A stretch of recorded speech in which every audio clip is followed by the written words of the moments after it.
Quem tem Globo, tem tudo.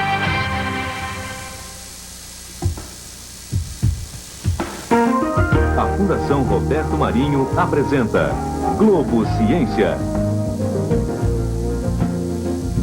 Este programa é sobre o gesto. O gesto é o movimento do corpo, em especial da cabeça e dos braços, para exprimir ideias e sentimentos. É uma forma de comunicação anterior à palavra. O gesto está presente em todas as ações humanas. O gesto sinaliza o amor, o gesto desenha a dança. Nós vamos mostrar a ciência da dança da coreógrafa carioca Débora Coker.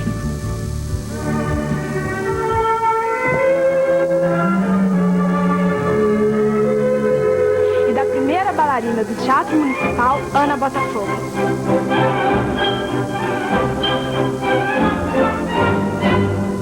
Vamos ver onde está a ciência na capoeira.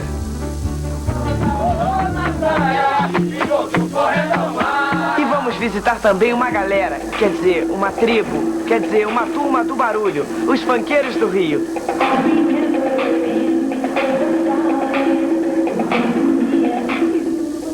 O gesto deixa a língua mais forte, repleta de intenção e de sentido.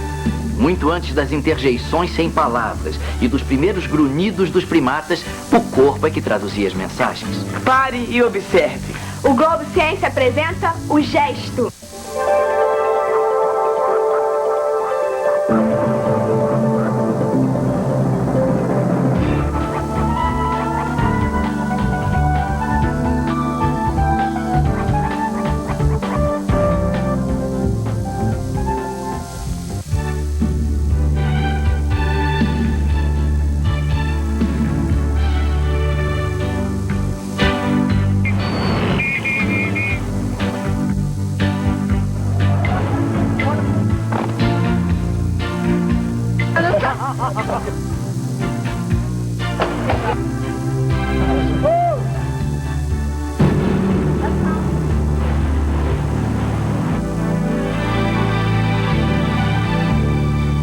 Quem realmente sabe o que é o cafuné? O cafuné são estalos que alguém dá na cabeça de outro, de maneira muito dengosa, como quem cata piolhos com as unhas.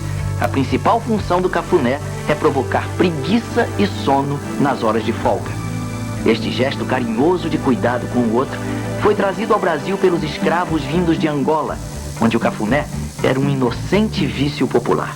Os homens podem gesticular em vários graus de convencionalidade, desde, digamos, uma simples expressão, tipo a palidez ou o rubor da face, passando a gestos mais normativos, como, por exemplo, o guarda de trânsito, que indica direções e movimentos.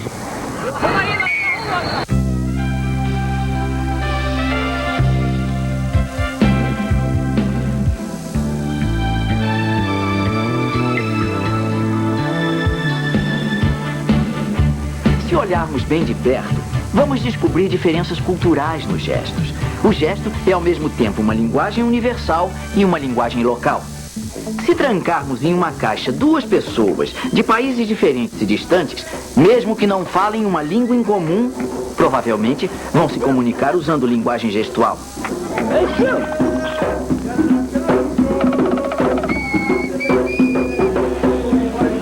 Porém, um mesmo gesto pode ter sentido diferente, dependendo do lugar em que você se encontra.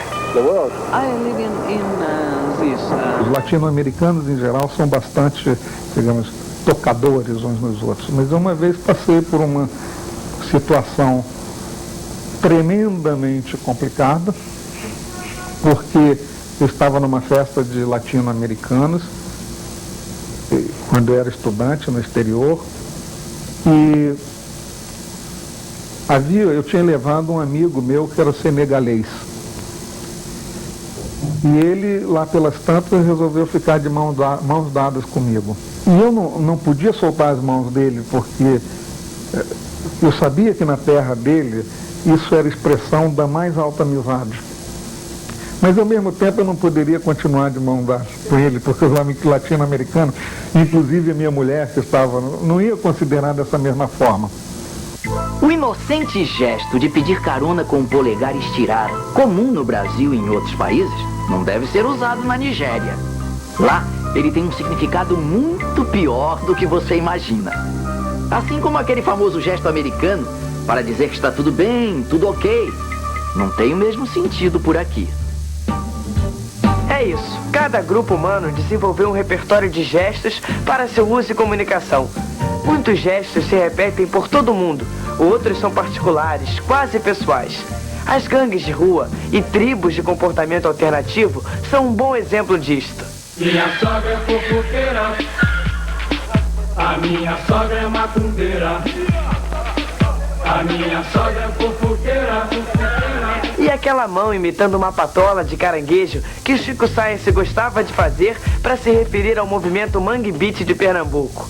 Estes gestos ainda têm um significado apenas local, mesmo para um mundo em crescente globalização e mistura de culturas. As pedras evoluídas que cresceram com a força de pedreiros suicidas, cavaleiros que pulam, vigiando as pessoas, não importam se são ruins, não importam se são boas.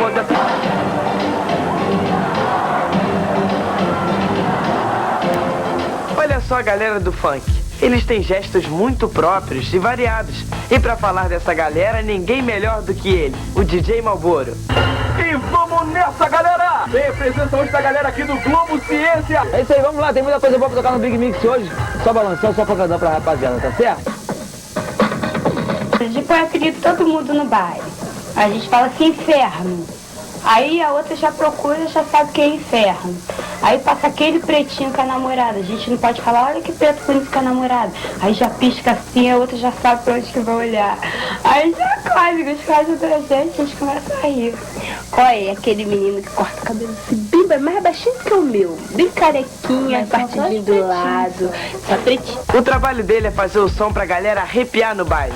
Mas será que ele sabe de onde veio tanta criatividade pra mexer o corpo? É uma coisa do baile, nasce no baile, as pessoas ensaiam em casa a semana inteira pra chegar no baile e mostrar.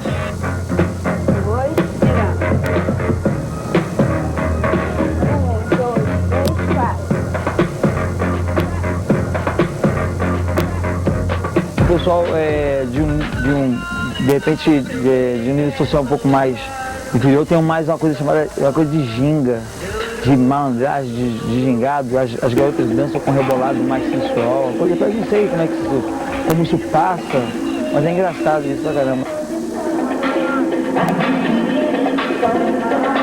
Os funkeiros dizem que quando a música começa, ninguém consegue ficar parado, mesmo quem não sabe dançar.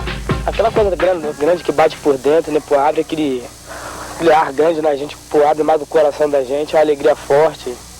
Tinha coisa bem forte, mas quando olha aquele espancadão então, dá aquela emoção forte, você está assim em outro lugar, em outro mundo. O trem-din, quando eles fazem trem-din, quando eles fazem aqueles passinhos de 5, 6, 10, 20, entendeu? Aí você sempre tem noção da direção que você deve seguir, o quanto a música está agradando, através do gesto deles dentro do salão.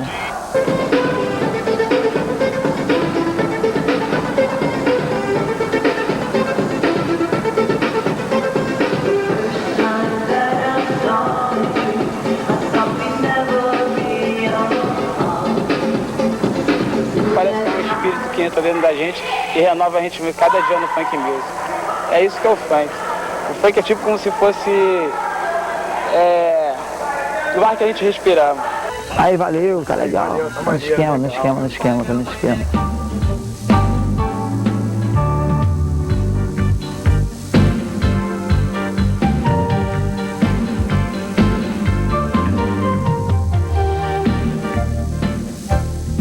O cheiro é um gesto muito comum no Nordeste brasileiro.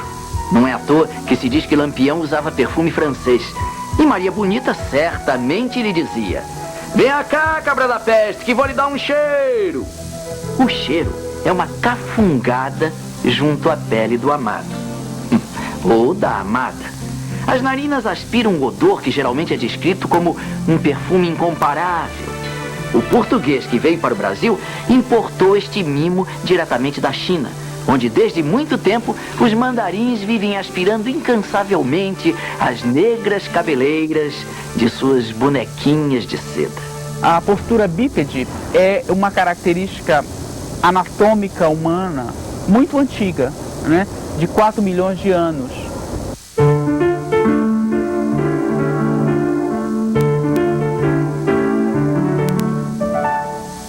O ponto de partida da evolução humana foi a conquista da posição ereta, do caminhar vertical. Estar de pé influenciou no desenvolvimento do nosso cérebro. Liberou nossas mãos e braços da função de deslocar o corpo de um lado para o outro. Livres e soltas no espaço, as mãos passaram a ser utilizadas também na comunicação, através dos gestos. Os movimentos desse novo corpo livre e vertical deram origem a hábitos e ferramentas presentes em nossa vida até os dias de hoje. Antes que soubesse abraçar, o homem já lambia os dedos depois das refeições. Lamber os dedos é um dos gestos mais primitivos e autênticos do ser humano. O talher só foi inventado muitos séculos depois de se lamber o dedo. A faca para substituir e reforçar o trabalho dos dentes. O garfo como uma extensão higiênica dos dedos no manuseio da comida. E a colher reproduz o côncavo da mão, onde o primata depositava porção de alimentos ou de água. Com o passar dos séculos, a mão e o corpo se distanciam da ação direta. Novos instrumentos são inventados e aperfeiçoados até o mais alto grau, com o surgimento das máquinas. As máquinas executam uma série programada de gestos mecânicos encadeados e movidos por uma força que vem de uma fonte fora do corpo humano. O vapor, por exemplo, ou a eletricidade. O corpo, neste caso, passa a impulsionar ou iniciar as sequências de movimentos realizados pelas máquinas. Os gestos, que antes eram executados pelo corpo humano, foram aprisionados dentro das máquinas, que os executam sem parar e sem se cansar. A máquina só repete o gesto que o homem criou para realizar as tarefas necessárias à sua sobrevivência, como martelar, cortar ou moer. As máquinas são incapazes de gesticular para exprimir emoções ou sentimentos. A fotografia e o cinema se dedicam a aprender esses gestos de comunicação. No século passado, fotógrafos como Muybridge e Marret dedicaram suas vidas a analisar milimetricamente cada detalhe do gestual do movimento humano e animal, fixando as trajetórias dos corpos no espaço.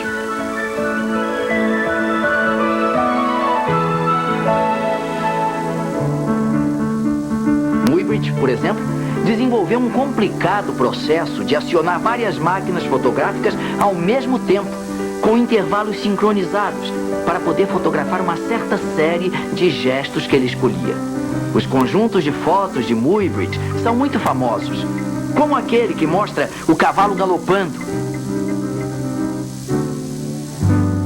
Estas primeiras tentativas de fotografar o movimento foram muito importantes para o surgimento de um outro aparato, a câmera cinematográfica.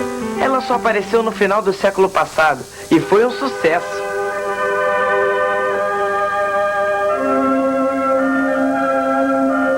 Agora se poderia acompanhar detalhadamente séries de movimentos com imagens que os reproduziam perfeitamente. Também se podia contar histórias.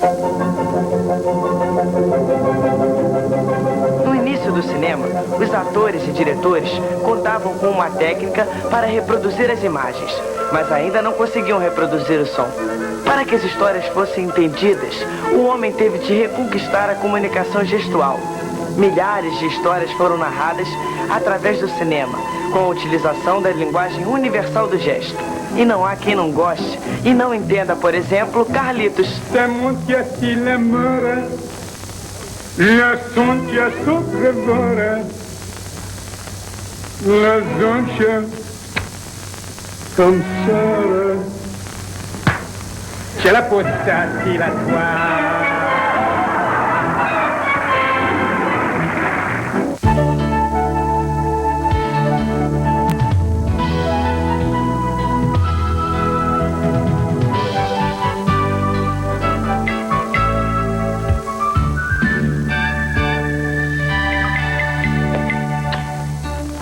Quando alguém lhe diz que deu um beijo no ar, não quer dizer que tocou o dedo nos lábios e arremessou o beijo ao destinatário distante. O beijo no ar é apenas um movimento de lábios, produzindo o som do beijo. Esse beijo, tão comum no Brasil, é de origem árabe, muito usado entre os beduínos. Só ficou popular depois de 1940, quando virou moda no cinema, divulgado pelos pracinhas americanos e as atrizes temperamentais de Hollywood.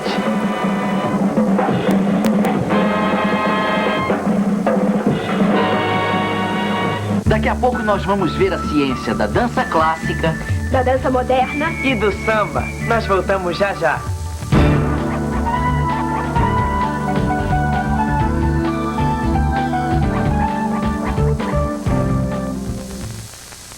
Sábado, Globo Ecologia Especial. Guerra de Canudos. Uma tragédia humana, um desastre ecológico. As diversas versões sobre o conflito que incendiou a Bahia. O amor do sertanejo pela terra. Olha, não perca o Globo Ecologia deste sábado. Ele vai contar uma história absolutamente fascinante. A história da Guerra de Canudos. Sábado. Um programa da Fundação Roberto Marinho. Amanhã, à meia-noite, começa o horário de verão.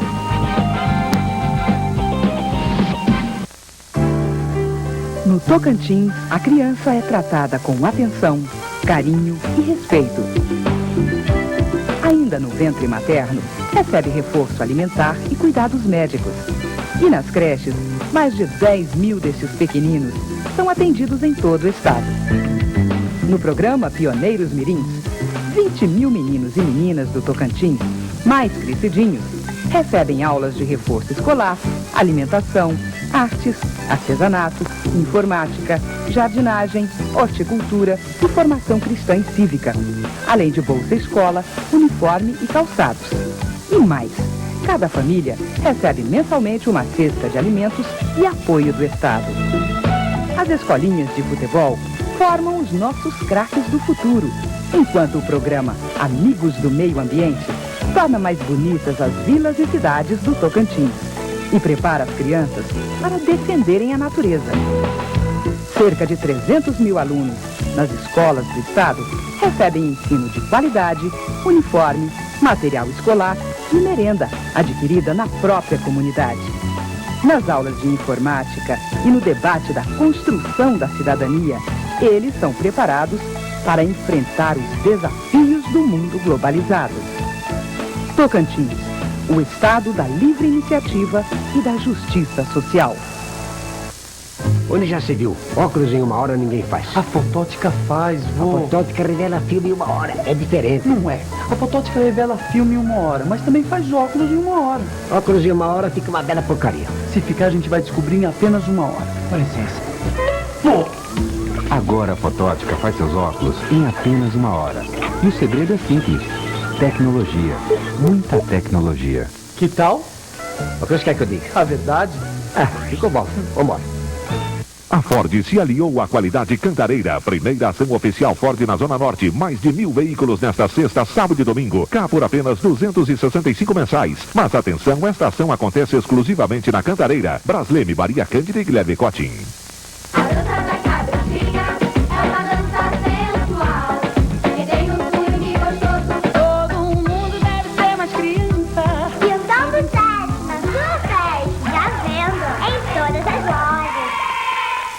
Anjo Mal, Nice, cada vez mais perto do seu grande amor.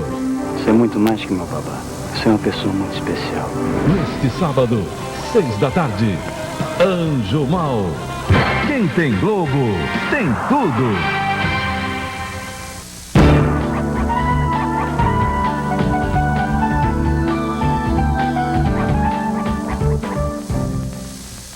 O Globo Ciência foi conversar com a primeira bailarina do Teatro Municipal do Rio, Ana Botafogo.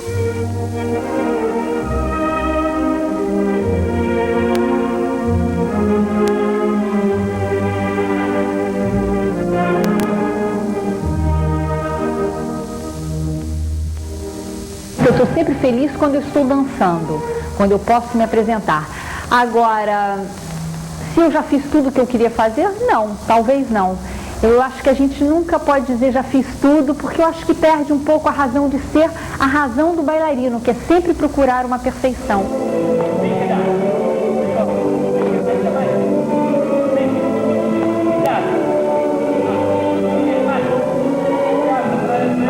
Há passos básicos, há passos elementares que uma bailarina pequena, uma principiante, começa a fazer, e esses passos acompanham a vida da bailarina para sempre, porque são passos, elementos básicos de aquecimento da musculatura da bailarina. A gente trabalha com a musculatura dos dedos, da palma do pé, da sola do pé, e, enfim, e toda a articulação. Depois fazemos rotações, depois fazemos flexões numa única perna, e que se chama fondue. Fazemos diferentes sequências, dobrando uma única perna e a outra esticando e fazendo diferentes combinações. E depois a gente começa pouco a pouco, gradativamente, elevando a perna a 90 graus. Fazemos rotações com a perna ao lado, para aquecer exatamente a musculatura toda interna da coxa, até que a gente começa a fazer elementos maiores, que a gente chama o adágio, a gente chama que são movimentos lentos, e que a perna começa então a fazer evoluções mais altas, mais de 90 graus. Todo movimento de um corpo no espaço, ele pode ser decomposto em 3 tipos básicos de movimento, que são a translação, rotação em torno de um eixo e rotação em torno de si mesmo.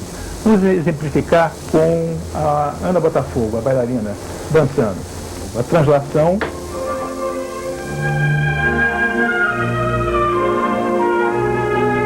A rotação em torno de um eixo vertical. E rotação em torno de si mesmo. É o braço que nos dá a coordenação, o giro. O nosso prumo muitas vezes é orientado pelo próprio braço, então ele tem que ter uma certa musculatura e um certo controle. E a bailarina precisa da musculatura do seu próprio braço para ela fazer os movimentos com o bailarino. Muitas vezes ela se apoia no bailarino, ela ajuda numa impulsão ou numa grande levantada que o bailarino vai fazer com ela. Ela às vezes pode ajudar com a própria força do braço, e muitas vezes para dançar e estar na ponta do pé, ela precisa desse braço forte para poder fazer os movimentos que o bailarino vai induzi-la a fazer. E claro que a musculatura do braço e das costas tem que estar firme também, para que ela não perca esse prumo. Agora, o que produz, o que governa esses movimentos? Governa esses movimentos são forças. Forças são exatamente os agentes que produzem movimentos. Então, em primeiro lugar, a força-peso, né? A força da tração que a Terra exerce sobre todos os corpos próximos a ela, que vai fazer os corpos tenderem a repousar na superfície da Terra e que vai criar uma direção privilegiada do movimento, que é o eixo vertical.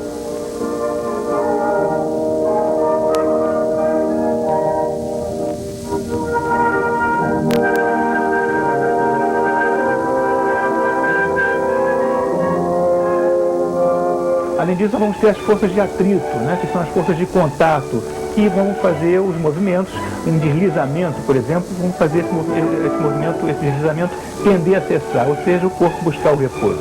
Além disso, nós estamos imersos num oceano de ar, e o ar é viscoso, ou seja, o ar também produz atrito.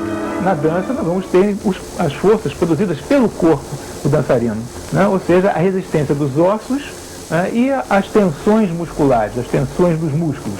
Essas forças é que vão compor, então, situações, posturas em que a soma dessas forças, ainda que momentaneamente, se anula, se equilibra.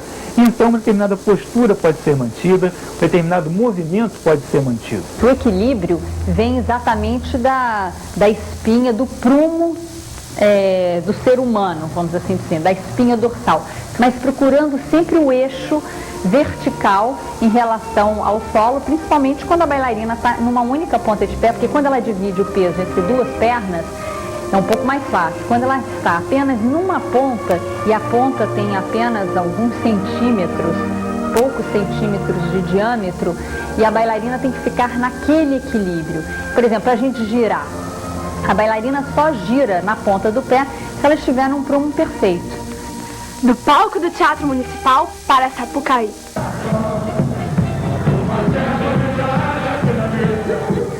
Já ela dançando de ponta no samba, é diferente, ela tem que trasladar sucessivamente o ponto de aplicação desse eixo. Isso implica que não só ela gira em torno dela própria, como que ela oscile os quadris, né? Que ela gingue, né? Para poder obter essa transferência sucessiva do ponto de aplicação do eixo em torno do qual o movimento vai estar sendo apoiado.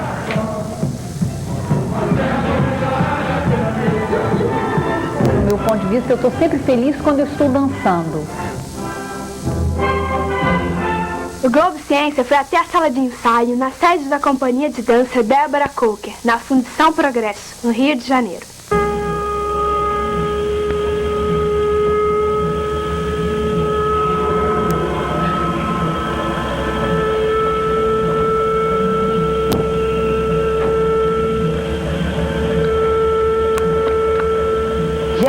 É a possibilidade da comunicação, é a possibilidade de você expressar sentimentos dos mais íntimos, dos sentimentos menores aos maiores.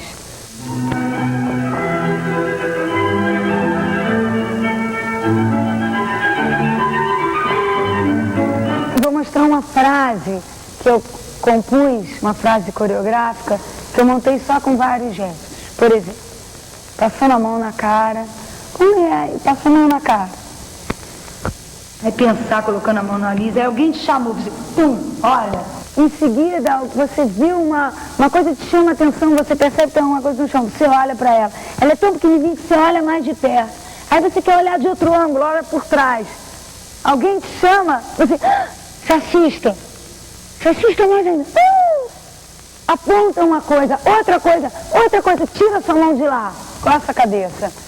Tá, teve uma ideia qualquer, um tapa em você mesmo, puxa o cabelo numa situação, reclama com alguém, tapa o olho, enfim, isso é uma frase.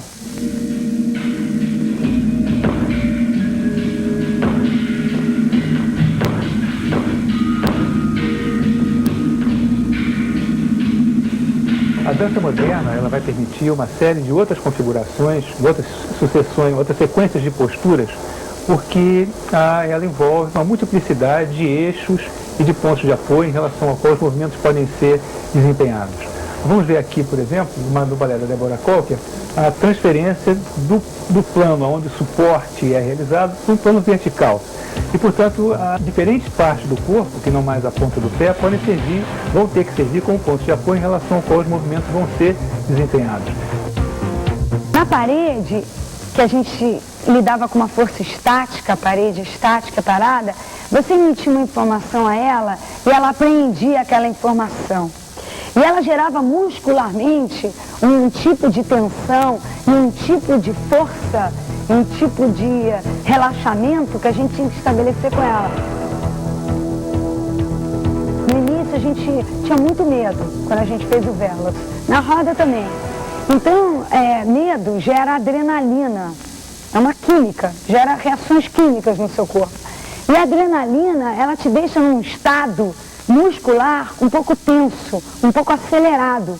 A gente começou a perceber que a gente tinha que conseguir controlar isso, senão a gente ia gastar mais força do que a gente precisava e a nossa resistência não ia ser o suficiente. Aqui nós vemos o atrito, a força de atrito, que está servindo para prender o corpo do bailarino, e essa força vai sendo, então, a postura vai mudando, e esse deslizar ainda empregando o atrito, e o bailarino então fica suspenso apenas pela força dos músculos. Então, fica bastante claro aqui que as exigências de um bailarino clássico são bastante diferentes do bailarino de dança moderna. O tipo de músculo que é empregado é bastante diferente no balé clássico. O que importa é a manutenção de um certo eixo, enquanto aqui a multiplicidade de eixos, a multiplicidade de pontos de apoio é tal que todo o corpo é engajado, múltiplos músculos, posturas são engajadas para produzir situações de equilíbrio que sejam expressivas. Você tem que pensar que você está dançando com esses órgãos, você dança com as articulações. Não é só vou trabalhar meu músculo, é muito mais que isso. A sua cabeça, a sua inteligência, o seu potencial criativo. Todos nós somos, num certo sentido, bailarinos. Andar é um desequilibrar-se contínuo, uma queda contínua para frente, que há um reequilíbrio. Só que o bailarino opera esse conhecimento de uma maneira pesquisada, estudada. O coreógrafo é o maestro, né, dessa partitura de gestos do corpo.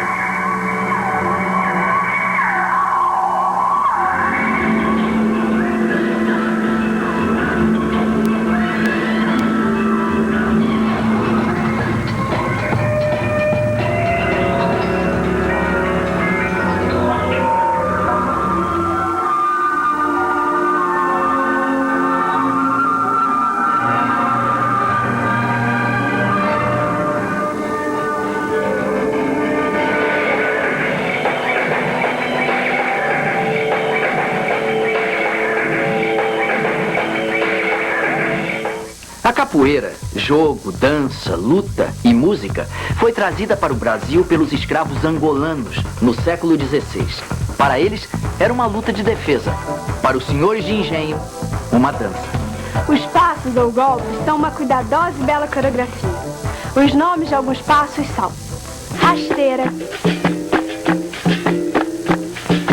rabo de arraia, aú,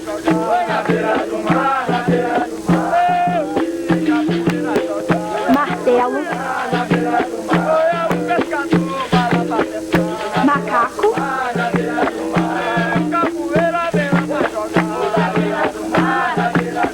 tesoura,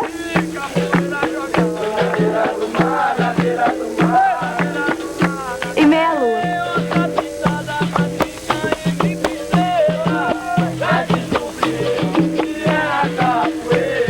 O que começou nos quilombos e depois na Bahia com o mestre Bimba é hoje um esporte reconhecido pelo Conselho Nacional de Desportos. Este grupo que estamos vendo é do mestre Camisa, no Rio de Janeiro.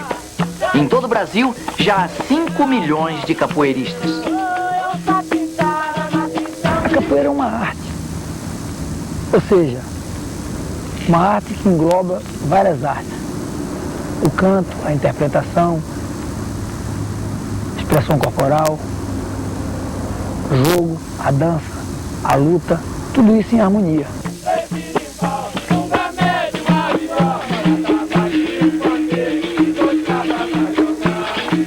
E o jogo é um diálogo corporal. Você conversa com seu camarada, com seu parceiro, com seu adversário, o que seja, através do movimento. E na hora em que a roda começa e o birimbau desanda a tocar e as pessoas a cantar? O calor aumenta porque o organismo despeja hormônios, como a adrenalina e a noradrenalina, em todo o corpo, o que também faz aumentar os batimentos cardíacos e a temperatura. É a emoção. O corpo está falando.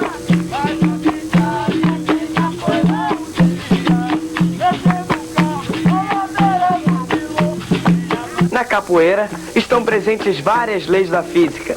Preste atenção como o corpo, o chão, o adversário e o ar jogam capoeira. O físico Luiz Alberto de Oliveira explica pra gente.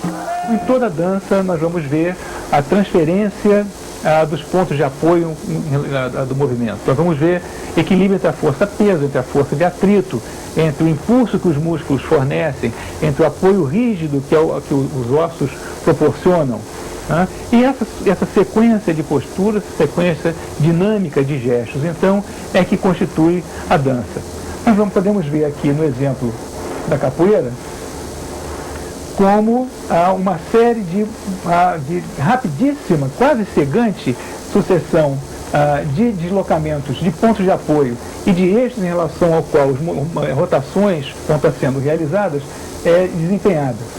Vejam como é muito diferente do balé clássico, em que há o privilégio do eixo vertical, da transferência do ponto de apoio desse eixo vertical de rotação, enquanto que aqui todo o corpo e todas as partes do corpo, não só os pés, podem servir como apoio para o suporte do impulso, a sucessivo deslocamento, a sucessiva transposição dos eixos em torno dos quais os movimentos, as rotações vão estar sendo realizadas. Reparem que o atrito, ele tanto funciona diminuindo o movimento, como servindo de suporte ao movimento. Um obstáculo, ele não só detém o movimento, como ele serve também de suporte, de apoio para o impulso poder ser proporcionado. E então é isso que permite que o bailarino, o dançarino, o jogador de capoeira, dê um impulso que se contrapõe à força da gravidade. Seria muito difícil dançar um balé ou jogar capoeira no espaço sideral na ausência de gravidade, onde não há impulso, e não há, portanto, de onde o corpo reagir, na força contra a qual o corpo possa reagir.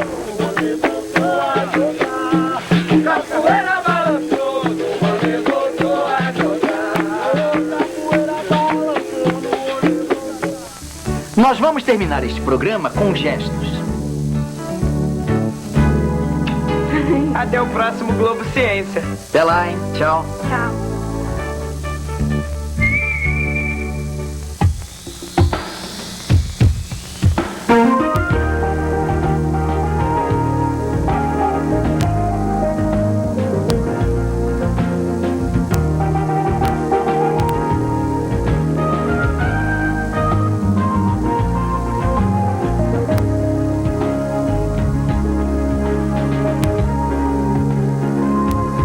Rede Globo, São Paulo. Assista agora Globo Ecologia. Classificação livre.